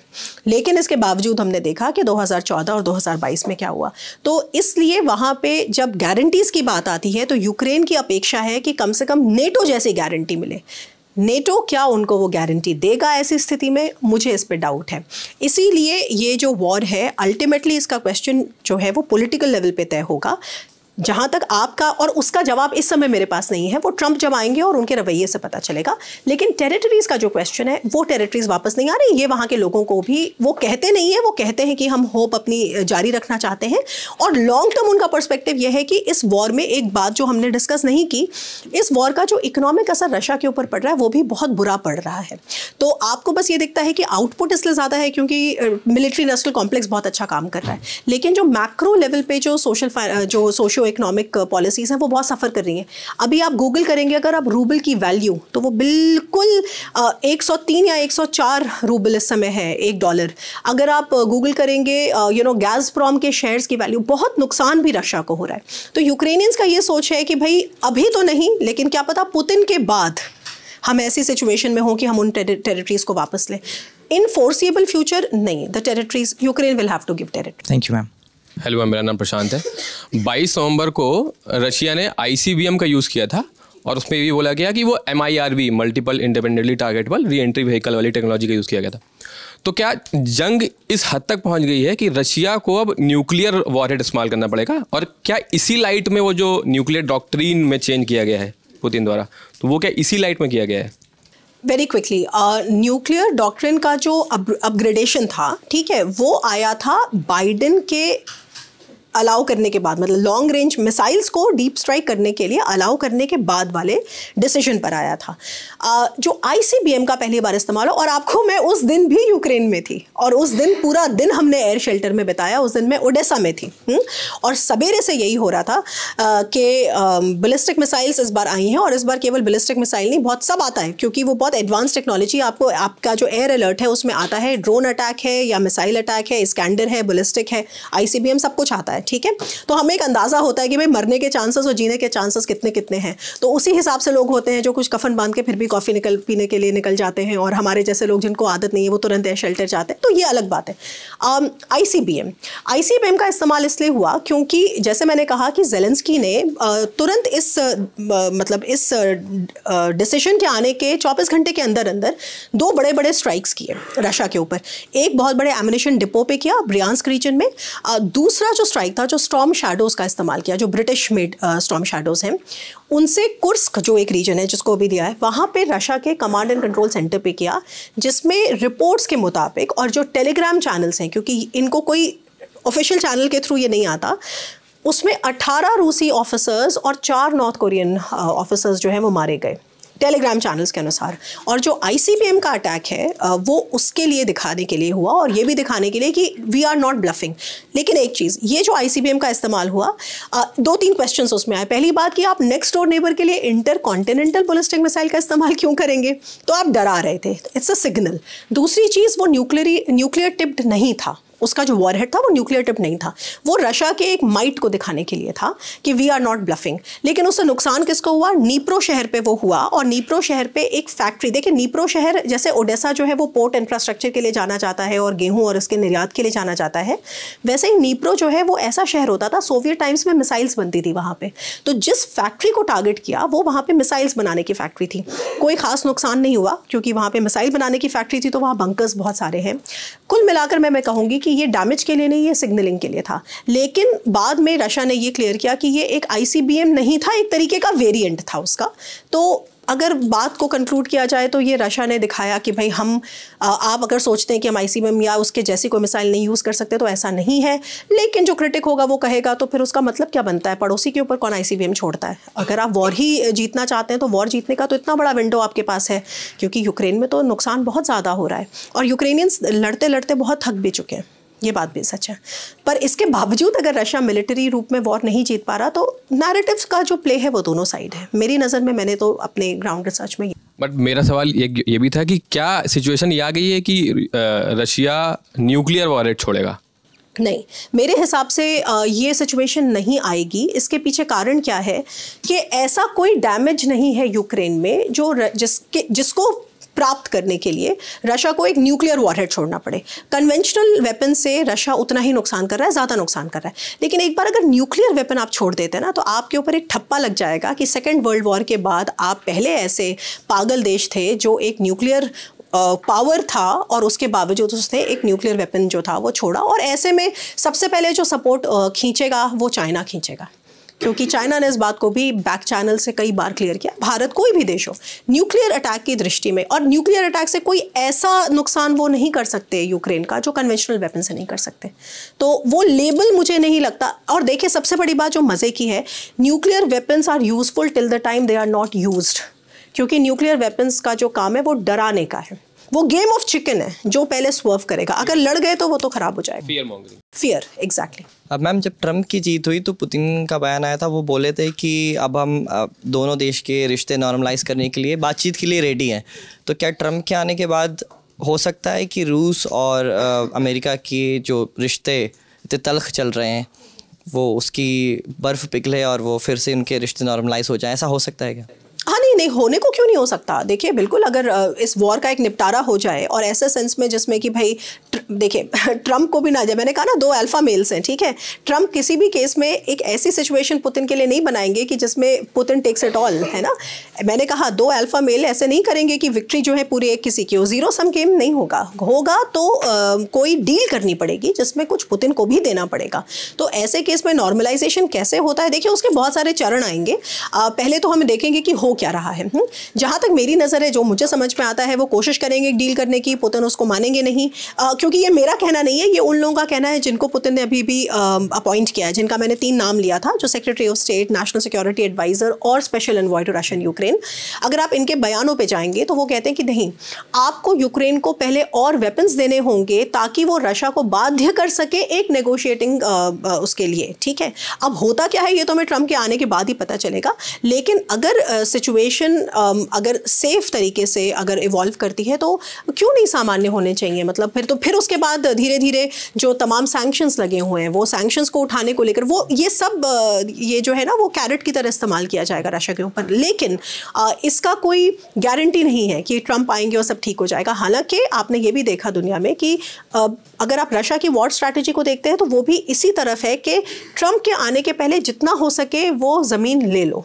और इसी वजह से अगर आप मुझसे ग्राउंड रिपोर्ट के हिसाब से पूछें तो रशिया की इस वक्त जो कैजुअलिटी भी जो है ना वो बहुत ज़्यादा हाई है, स्पेशली जिन रीजन्स में लड़ाई चल रही है, चासिव यार है या पोक्रोवोस्क है, क्योंकि उनकी कोशिश है कि जिन रीजन्स को वो कॉन्स्टिट्यूशनली अपना कह चुके हैं कम से कम उनको वो पूरा ले लें, क्योंकि अगर वहीं पे सीज फायर करना पड़ा तो देखिए एक तो वो रीजन्स आधे रह जाएंगे और दूसरा कुर्स्क का क्या होगा, फिर कुर्स्क भी तो यूक्रेन के पास चला जाएगा। तो ये सब जो इश्यूज़ हैं ये बहुत पेचीदा हैं। इनको शायद बहुत दूर से जब आप कहते हैं तो लगता है ट्रम्प आएंगे और एक नेगोशिएशन हो जाएगा, लेकिन अगर ट्रम्प के आते ही, इसीलिए 20 जनवरी के पहले पुतिन को कुर्स्क वापस लेना है और अपने सारे जो 4 रीजन्स हैं जिनको एनेक्स किया उनको पूरी तरह लेना है। नहीं हो पाया तो फिर वो प्रॉब्लम आगे बढ़ेगी। As a student of political science हमारी बड़ी दिलचस्पी रहती है यूरोपियन चेस बोर्ड को समझने में। 1940 का शुरुआती दशक, यूक्रेन जो तब रशिया का पार्ट हुआ करता था, यूएस और रशिया का नहीं, सोवियत यूनियन का पार्ट हुआ करता था। सोवियत यूनियन और अमेरिका मिल करके लड़ाई लड़ रहे हैं जर्मनी और एक्सिस पावर्स के खिलाफ, करेक्ट। 1991 जब डिसइंटीग्रेशन वगैरह शुरू होता है तब 2 पावर खड़ी हैं कोल्ड वॉर के टाइम पर, एक सोवियत यूनियन और एक अमेरिका। उस वक्त जर्मनी टूटी और वो अलग बात हुई। कोल्ड वॉर के बाद जर्मनी का यूनिफिकेशन होता है ना। आज 2022 में हम देखते हैं या 22 के बाद से हम देख रहे हैं कि रशिया इस बात पर आपत्ति कर रहा है कि वो नाटो के मेंबर ना बने। तो जो यूरोपियन जो चेस बोर्ड है इसमें अभी के प्यादे और अभी के वजीर कहाँ हैं? कौन नहीं चाहता है कि युद्ध न रुके? एक टाइम पर इक्वेशन ऐसी होती है कि अमेरिका और मतलब यूएसएसआर साथ हैं, एक टाइम पर ऐसा है कि आपस में लड़ रहे हैं, अब यूक्रेन की लड़ाई है। कौन नहीं चाहता है कि युद्ध न रुके? अच्छा, कौन नहीं चाहता है कि युद्ध न रुके, मतलब किसके हित में कि युद्ध चलता रहे? हाँ देखिए, पहले तो थोड़ा ये भी समझना ज़रूरी है कि ऐसा नहीं है कि यूक्रेन के जो 40 बिलियन लोग हैं वो बहुत ही बड़े बेवकूफ़ हैं और उनको अमेरिकन ने कोई घुट्टी पिला दी है कि तुम लड़ते रहो, है ना। ऐसा नहीं है। ये एक प्रोपेगेंडा है जिसको बार बार कहा जाता है कि अरे ज़ेलेंस्की इज़ अ स्टूज और यूक्रेनियंस जो हैं वो तो देखो लड़ रहे हैं, उनको तो अमेरिका लड़ा। आपको रियली लगता है कोई 3 साल तक 40 मिलियन लोगों को इस तरह से वो बना सकता है? ये सब बेकार की मतलब प्रोपेगेंडिश बातें हैं, इनको गंभीरता से नहीं लेना चाहिए। यूक्रेन अपनी एग्जिस्टेंस की लड़ाई लड़ रहा है क्योंकि यूक्रेन का कहना है कि देखो ये पहली बार नहीं हो रहा है ना, इसके पहले भी हुआ है। और अगर आप अब रशिया को देखते हैं, वो यूक्रेन को एक सॉवरेन राष्ट्र नहीं मानता है। तो इस बात को समझना ज़रूरी है कि अगर अमेरिका अभी मान लीजिए एक वर्स्ट के सिनेरियो में हथियार देना रोक भी दे, यूक्रेनी लड़ता रहेगा। यूक्रेनियंस जो है ना वो लड़ते रहेंगे क्योंकि यूक्रेनियंस का ये कहना है कि अगर हम नहीं लड़ेंगे तो वो वैसे भी हमको आके तो विस्थापित करेंगे ही करेंगे, तो इससे तो बेहतर है लड़ते लड़ते जान दो। ये एक चीज़ है। हाँ, आप ये ज़रूर कह सकते हैं कि हर कोई ऐसा नहीं चाहता, वहाँ पे जाहिर है वहाँ भी बच्चे हैं, लोग हैं, लेकिन जो एक प्रिडोमिनेंट जो वहाँ पे सोच है ना, ये सबको समझ में आता है कि रशिया जो है वो प्यार मोहब्बत से हमारे साथ नहीं रहेगा। ये एक गलतफहमी, एक प्रोपेगेंडा है जो दुनिया हमें बताती। ये पहली चीज़। दूसरी चीज़, नेटो की जो आपने बात करी, थोड़ा सा उसको बताते हैं। देखिए, अगर आप नेटो के ईस्टवर्ड एक्सपेंशन का कारण है ये वॉर, मतलब ये जैसे है ना कि रशिया का एक लॉजिक है कि अगर नेटो ईस्टवर्ड एक्सपैंड नहीं करता तो हम इनसिक्योर नहीं फील करते और लिहाजा हम वॉर नहीं करते। देखिए, बाल्टिक देश, जो नॉर्डिक रीजन है, जो नॉर्थ का रीजन है यूरोप का, उसमें ऑलरेडी 2 देश थे जो पिछले कई 100 मतलब तकरीबन 150 साल का उनका इतिहास है न्यूट्रलिटी का, फिनलैंड और स्वीडन, सिर्फ और सिर्फ इस पर्टिकुलर रशिया के वॉर के वजह से वो दोनों नेटो का मेंबर बन गए। और वो जो नेटो का मेंबर बने हैं उससे नेटो की जो बहुत बड़ी एक शॉर्टकमिंग थी ईस्टर्न फ्लैंक पे, जहाँ पे छोटे छोटे देश थे जिनकी उतनी बड़ी मिलिट्रीज नहीं थी, जैसे लिथुआनिया, लाटविया, एस्टोनिया, वहाँ पे फिनलैंड की मिलिट्री और इनकी मिलिट्री जो बहुत फॉर्मिडेबल मिलिट्रीज़ हैं, उन्होंने उस पर्टिकुलर पावर डिफरेंशियल को नेटो के फेवर में कर दिया। और पूरा का पूरा जो अभी बाल्टिक सी का रीजन है वो रशिया ने, जियोपॉलिटिकल लॉस है वो रशिया के लिए, ठीक है।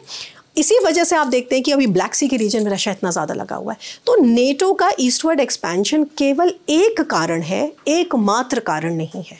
उसके कारण और भी हैं कि रशिया यूक्रेन को एक सॉवरेन कंट्री की तरह परसीव नहीं करता है, जो कि एक पॉलिटिकली इनकरेक्ट बात है, इसलिए हम सुनते नहीं हैं। और दूसरी चीज़ एक चीज़ और, लेकिन यूरोपियन चेस बोर्ड में आप ज़रूर देखते हैं कि रशिया का मतलब अब जैसे आफ्टर दिस वॉर ये मैं कह सकती हूँ कि रशिया को एक यूरोपियन थिएटर का लेजिटिमेट मेंबर बनने में भी फिर बहुत वक्त लगेगा। और ये बात आपको इससे दिखती है कि ग्लोबल साउथ के कंट्रीज़ में ज़्यादा सपोर्ट है रशिया के प्रति बल्कि यूरोप में, क्योंकि हाँ मतलब ग्लोबल साउथ के कंट्रीज़ में ज़्यादा सपोर्ट है। तो यूरोपियन चेस बोर्ड में ये नहीं और ऐसा भी नहीं है कि यूरोपियंस नहीं लड़ना चाहते और अमेरिका उनको लड़ा रहा है। ऑन द कॉन्ट्री, डोनाल्ड ट्रंप के आने से मैंने उसको बोला है कि देखिए ट्रंप पिल है, कड़वी दवाई है, लेकिन खाएंगे लेकिन फ़ायदा लॉन्ग टर्म में आपको ही होगा। ट्रंप ने ये बोला है कि अगर आप 2% जीडीपी नहीं देंगे अपने सिक्योरिटी के लिए तो हम आपको सपोर्ट नहीं करेंगे। तो ऐसे में जो बड़े बड़े देश हैं जो नहीं दे रहे थे 2% जीडीपी, अब वो बाध्य हैं कि वो दें और बहुत अपने मिलिट्री मतलब माइट को भी बढ़ाएं। तो यूरोप के लिए मैं कहूँगी कि देखिए this is not a war जो एक सुपर पावर जो है वो अफ़गानिस्तान में लड़ रहा है या वियतनाम में लड़ रहा है, ये उन्हीं के अपने थिएटर की बात है और इस बात की गंभीरता से वो वाकिफ़ है। हेलो मैम, मेरा नाम शुभम है। जैसे भारतीय मीडिया में हमेशा चर्चा रहती है कि मोदी जी रसिया यूक्रेन युद्ध रुकवा देंगे। जैसे प्रधानमंत्री मोदी की रसिया के राष्ट्रपति पुतिन से दोस्ती भी है। अभी कुछ दिन पहले प्रधानमंत्री यूक्रेन भी गए थे, वहाँ के राष्ट्रपति से भी मिले थे। भारत की मतलब रसिया से दोस्ती ज़्यादा है। क्या यूक्रेन एक्सेप्ट करेगा कि मतलब कि भारत न्यूट्रल रहेगा कि नहीं रहेगा कि नहीं रहेगा सर? पंच परमेश्वर की भूमिका ठीक से निभाएगा कि नहीं? बताइए। नहीं तो देखिए भारत की भूमिका इस समय ज़्यादा नहीं है, इस समय ज़्यादा नहीं है, ठीक है। हाँ ये ज़रूर है कि एक टाइम जब आएगा, सही टाइम आएगा जब आपको ऐसे एक मतलब एक्टर की ज़रूरत होगी जो दोनों देशों से बात कर सके, ठीक है। दोनों देशों से साथ दोनों तरफ से, ठीक है, बात कर सके। अगर मान लीजिए कोई बात है जहाँ पे एक डेडलॉक है तो उस डेडलॉक को रिजॉल्व करने में मदद कर सके, वहाँ पे भारत की भूमिका में मुझे कोई डाउट नहीं है, क्योंकि Bharat has very good relationship. देखिए भारत को एक ब्रिज की तरीके से आप समझिए, ठीक है। और भारत की न्यूट्रलिटी जो है उसमें बहुत कुछ अच्छाई भी है, क्योंकि अगर हर कोई साइड ले लेगा तो फिर बीच में कौन रहेगा, है ना। तो ये बात का कॉमन सेंस जो है वो सबको समझ में आता है। लेकिन मोदी जी वॉर रुकवा सकते हैं? नहीं, मोदी जी नहीं, कोई भी वॉर नहीं रुकवा। आप ये बताइए, डोनाल्ड ट्रंप भी वॉर नहीं रुकवा सकते। तो ये स्टेटमेंट्स मेरे ख्याल से शायद एक इमोशनल या सेंटिमेंट में आके कहे गए स्टेटमेंट्स हैं, लेकिन इनका कोई ज़मीनी उससे कोई बहुत ज़्यादा लेना देना नहीं है। हाँ यूरोप के कॉन्टेक्स्ट में शी जिनपिंग ज़रूर वॉर रुकवा सकते हैं, क्योंकि आज की डेट में जिस तरह से चाइना की डिपेंडेंस है, रशिया की डिपेंडेंस है चाइना के ऊपर, उसमें शी जिनपिंग के पास भी हाथ में उनके कुछ ऐसे पावर्स हैं। लेकिन I don't think Xi Jinping ने कभी उसका इस्तेमाल किया है या करेंगे। उनके हित में है कि ये वॉर चलता रहे और जो वेस्ट का जो ऑर्डर है उसको वो मतलब नुकसान पहुँचाएँ। और अमेरिका के लिहाज से जो मैंने आपको बताया कि डोनाल्ड ट्रंप भी रुकवा सकते हैं, लेकिन आज के डेट में मैंने कहा ना, अगर वो आके पूरी तरह एड कार्ड भी देते हैं तो भी वॉर चलती रहेगी। तो वॉर रुकेगी तभी जब टेबल पे एक ऐसा नेगोशिएशन आएगा जो सबको स्वीकार होगा, और उस वक्त भारत की भूमिका होगी, इस वक्त नहीं है। अभिषेक, लास्ट क्वेश्चन। मेरा नाम अभिषेक है। मेरा ये सवाल है, आप यूक्रेन गई तो पॉलिटिक्स और डिप्लोमेसी से इतर वहाँ के लोग कैसे हैं? क्या वहाँ कॉफ़ी शॉप में अभी भी भीड़ आ रही है? क्या what do they think about India? Do they know about India, Indian films, music? अभी मैं जो ये बोल रही हूँ तो मेरे दिमाग में आ रहा है कि मैंने वहाँ पे ऐसे बहुत सारे वीडियोस बनाए जो आपको कीव की नाइट लाइफ, कीव की सिटी लाइफ से संबंधित हैं। आप चाहें तो इसके ख़त्म होने के बाद उसकी क्लिप चला सकते हैं। सब कुछ सामान्य है, बड़ा हैपनिंग सिटी है, बड़ा खूबसूरत सिटी है, जो एक ईस्ट यूरोपियन एक एस्थेटिक्स है। अगर आप गए हो मॉस्को, कीव, तो आपको दिखेगा कि क्या उसमें मैं कह रही हूँ कि क्या एक मतलब वेस्टर्न यूरोप से क्या अंतर है। ट्रैफिक जैम्स लगे रहते हैं। मैं वहाँ मॉल्स में गई, वहाँ पे शॉपिंग हो रही है, उसी तरह डिस्काउंट्स लगे हुए हैं। जब एयर अलर्ट होता है तो लोग एयर शेल्टर्स में जाते हैं, और अब तो मुझे लगता है 60% टाइम्स वो नेग्लेक्ट कर देते हैं, क्योंकि वो देख लेते हैं अच्छा ड्रोन है तो इंटरसेप्ट हो जाएगा, बैलिस्टिक मिसाइल है इंटरसेप्ट हो जाएगी, क्या इंपॉर्टेंट है, इस्कैंडर इंपॉर्टेंट है, ICBM इंपॉर्टेंट है, ऐसे करके। तो नहीं, लाइफ सामान्य है। और जहाँ तक यूक्रेनियन, वहाँ पे जाके जैसे बहुत हैपनिंग रेस्टोरेंट्स हैं वहाँ पे, मैंने कहा ना उस देश का भी एक अपना पूरा का पूरा कल्चर है, एक अर्बन लाइफ का एक पूरा वहाँ पे कल्चर है, वहाँ पे थिएटर होता है, वहाँ पे ओपेरा है, वहाँ नेशनल ओपेरा है, वहाँ पे डाउनटाउन है जहाँ पे उनके तमाम सब चीज़ें, और पूरे जाम लगा रहता है। आप ऐसे जाएंगे, अगर आपको एयर अलर्ट ना सुनाई दे तो आपको पता भी नहीं चलेगा कि यहाँ पे वॉर है। लेकिन ये आपको पहला वो है अनुभव। उसके बाद जब आप लोगों से बात करते हैं तो एक है कि भाई पॉलिटिकली करेक्ट बात ये कि हाँ we must win the war, वो वाली चीज़। लेकिन थोड़ा सा आप और बात करते हैं, 2-4 वाइन का गिलास पीने के बाद जब डिनर टेबल पे जो कॉन्वर्सेशन होता है, फिर वो उसमें हताशा होती है, बिल्कुल उसमें थकान होती है, उसमें एक गुस्सा होता है वेस्ट की हिपोक्रेसी के लिए कि जब वेपन देने थे तो पूरे वेपन्स दो, ये क्या कर रहे हो कि मतलब हाँ ये वाली चीज़, तो वो सब आपको दिखता है। लेकिन लोग भारत के बारे में क्या सोचते हैं, भारत से बहुत प्यार करते हैं। आई वॉज वेरी सरप्राइज, हम यूक्रेन के बारे में कुछ नहीं जानते, हम मतलब मैं भारतीय लोगों के बारे में बात कर रही हूँ, आम भारतीय कुछ भी नहीं जानता। और जो यूक्रेनियन है वो भारत के बारे में बहुत कुछ जानता है, कल्चर के बारे में मतलब बहुत कुछ जानता है। और मेरे ख्याल से इसका कारण ये है, इसमें भी हमारी कुछ गलती है सौरभ, वो ये जिसको हम कहते हैं कि भारत और रशिया के संबंध बहुत पुराने थे, तो हम बेसिकली सोवियत यूनियन को इंगित कर रहे हैं। यूक्रेन कहता है वो सोवियत यूनियन का हिस्सा हम भी थे। तो जब आप कहते हैं ताजिकिस्तान, कजाकिस्तान, किर्गिस्तान, सबसे ही वो थे रिश्ते, स्पेशली यूक्रेन, क्योंकि यूक्रेन और रशिया तो बिल्कुल सिस्टर वो हो गए ना। तो यूक्रेन कहता है कि जो सोवियत टाइम्स में जो इंडिया के साथ क्लोजनेस थी, उसमें इतने इंजीनियर्स थे जो आपके उस वक्त गए थे, आपके जो 5 ईयर प्लान्स इनको एग्जीक्यूट करने, बहुत सारे आपके जो मिलिट्री इंजीनियर्स थे, दे वर ऑल यूक्रेनियंस, है ना, जो उस वक्त सोवियत यूनियन से गए थे। तो इस वजह से हम आपके देश के बारे में सब जानते हैं, बहुत कुछ जानते हैं, लेकिन आपने हमको एक डिहाइफिनेशन कर दिया, एक तरह से डिसएसोसिएट कर दिया कि यूक्रेन से तो हमें कुछ लेना देना नहीं है। भारत और सोवियत संघ पुराने दोस्त रहे हैं। इस बात को वहाँ पे एक बहुत भारतीय मूल की वहाँ पे स्कॉलर हैं प्रोफेसर मृदुला घोष, जो मेरी नज़र में एकमात्र महिला हैं जो यूक्रेनियन और रशियन उसी मतलब एफिशिएंसी से बोलती हैं जिस एफिशिएंसी से वो इंग्लिश में लिखती पढ़ती हैं। तो वो अपने आप में एक केस स्टडी है। मृदुला घोष वहाँ पे कीव में पढ़ाती हैं पॉलिटिकल साइंस, और इसको बार बार कहती हैं कि ये जो मिस अप्रोप्रिएशन है हिस्ट्री का ना, इसने बहुत नुकसान किया है। हम जब कहते हैं कि India Russia relations are old, we should say India Soviet Union relations are old. Russia तो 1991 में था ना, इंडिया के इंपीरियल रशिया से थोड़ी कोई संबंध थे। तो ये जो कुछ हम गलतियाँ करते हैं ना अपनी बात को बोलते हुए, इससे क्या है, जब ऐसे सिचुएशन में एक पूरा का पूरा कल्चर हमको परसीव कर रहा है तो वो उसको दुख होता है। वो कहता है कि अरे हम भी तो थे उसमें, आपने बिल्कुल हमको एकदम ही मिटा दिया। तो इसलिए उनको हमारे बारे में बहुत, वहाँ भरतनाट्यम के क्लासेस जानते हैं लोग, स्पेशली भरतनाट्यम बहुत पॉपुलर है, इंडियन क्लासिकल म्यूज़िक बहुत पॉपुलर है, योग तो खैर बहुत ही पॉपुलर है, मूवीज़ एज़ यूजुअल पूरे ईस्ट यूरोप में बहुत पॉपुलर है हमारी, खाना उनको मालूम है। बहुत सारे जो लोग हैं वो हिंदी बोलना जानते हैं, हिंदी सिखाई जाती है। हिंदी बोलना जानते हैं? हाँ, हिंदी बोलना जानते हैं। ज़्यादातर लोग जो इंडिया पे काम करते हैं वो हिंदी बोलना जानते हैं। उसमें से कितने अब मेरे जैसे पिछले 3 साल में दोस्त बन गए जो कहते हैं कि भाई हम इस पे काम कर रहे हैं, पॉलिटिकल इस पे काम कर रहे हैं। तो जब आप इनको कुरेदते हैं तो पता चलता है कि हाँ भाई कुछ साल पहले तक तो ये एक ही देश था, एक ही ये थे। तो ऐसा है मेरा अनुभव। Thank you guys, thank you so much. On that note हम ये मास्टर क्लास समाप्त कर रहे हैं। उम्मीद करता हूँ कि ये बातचीत आपको दिलचस्प और ज्ञानवर्धक लगी होगी। डॉक्टर स्वस्ति राव, बहुत बहुत शुक्रिया आपका। मास्टर क्लास में और किन विषयों पर और किन विद्वानों से आप चर्चा चाहेंगे, कमेंट बॉक्स में ज़रूर बताएं। शुक्रिया।